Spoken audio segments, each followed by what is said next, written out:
Perkenalkan, nama saya Madia Abista Nariswari. Saya dari SDN 2 Jenangan, Ponorogo. Kali ini saya akan menceritakan tentang kisah Nabi Nuh alaihi salam. Begini ceritanya. Nabi Nuh adalah keturunan yang ke-10 dari Nabi Adam. Beliau diutus oleh Allah untuk memberi peringatan dan menyeru kaumnya agar menyembah dan bertakwa kepadanya. Karena pada masa itu masih banyak orang-orang yang menyembah berhala dan menganggapnya sebagai Tuhan. Di antara berhala-berhala itu adalah Wa'ad, Suwa, Yahus, Yakub, dan Aser. Nabi Nuh berdakwah kepada kaumnya yang sudah jauh tersesat dan mengajak mereka kembali kepada tauhid menyembah Allah serta meninggalkan kemungkaran dan kemaksiatan yang diajarkan oleh setan dan iblis.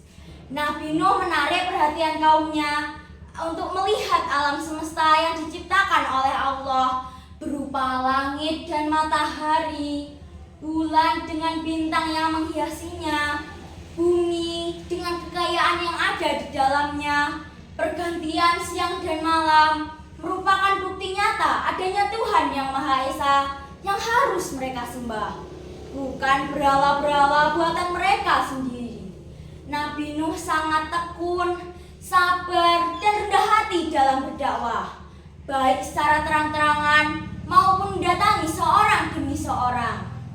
Namun sedikit sekali kaumnya yang mengikuti ajaran Nabi Nuh. Dalam waktu 950 tahun, hanya 80 orang saja yang mengikutinya. Kaum Nabi Nuh bersifat sombong dan angkuh. Apalagi saat Nabi Nuh berdakwah, mereka berani menentang Nabi Nuh. "Hei Nuh, sudahlah, berhenti bicara. Percuma saja kami tidak akan percaya. Sekarang begini saja, datangkanlah azab itu kepada kami jika engkau benar utusan dari Tuhan. Kami yakin tidak ada azab yang datang kepada kami karena kelakuan kami. Kau hanya berdusta. Hahaha." Mendengar perkataan mereka, Nabi Nuh sedih dan hampir putus asa. Harapan Nabi akan kesadaran kaumnya semakin berkurang. Allah berfirman, "Sesungguhnya tidak ada seorang dari kaumnya mengikutimu dan beriman kecuali yang telah mengikutimu dan beriman terlebih dahulu. Maka jangan bersedih atas perlakuan mereka." Dengan penegasan firman Allah, Nabi Nuh memohon kepada Allah, "Ya Allah, jangan biarkan mereka hidup dan tinggal di bumi ini. Jika engkau biarkan, akan menyesatkan hamba-Mu dan akan melahirkan keturunan-keturunan yang akan berbuat kerusakan serta anak-anak yang durhaka." Kemudian Allah memerintahkan Nabi Nuh untuk membuat kapal yang besar. Nabi Nuh dan kaumnya mengumpulkan bahan-bahan untuk membuat kapal. Kapal Nabi Nuh diejek oleh kaumnya karena mereka mengira itu adalah hal yang aneh. "Lihatlah itu, terbukti kan Nuh benar-benar gila. Apa itu?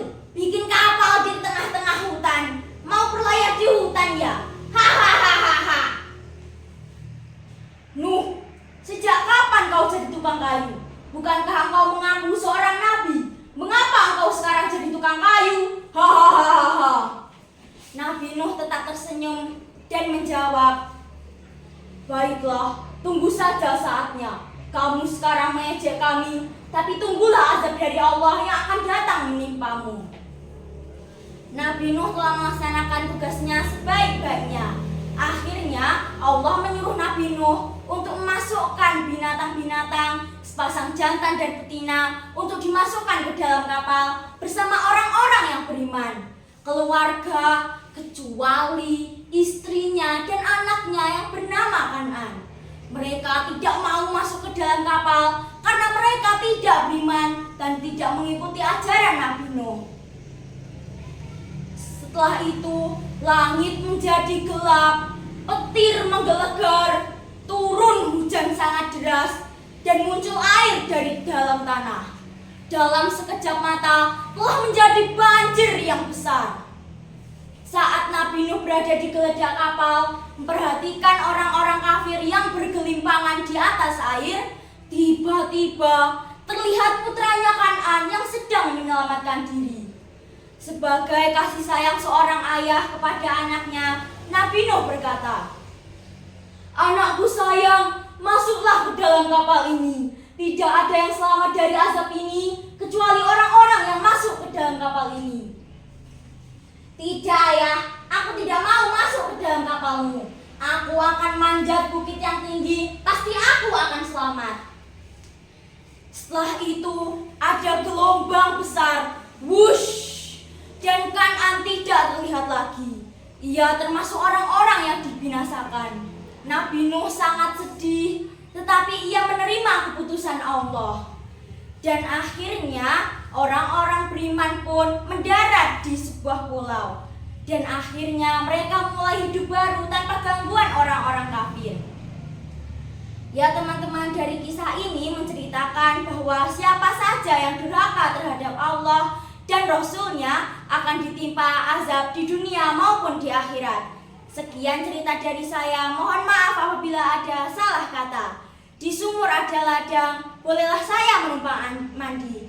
Jika ada umur panjang, boleh dong saya bercerita kembali. Wassalamualaikum warahmatullahi wabarakatuh.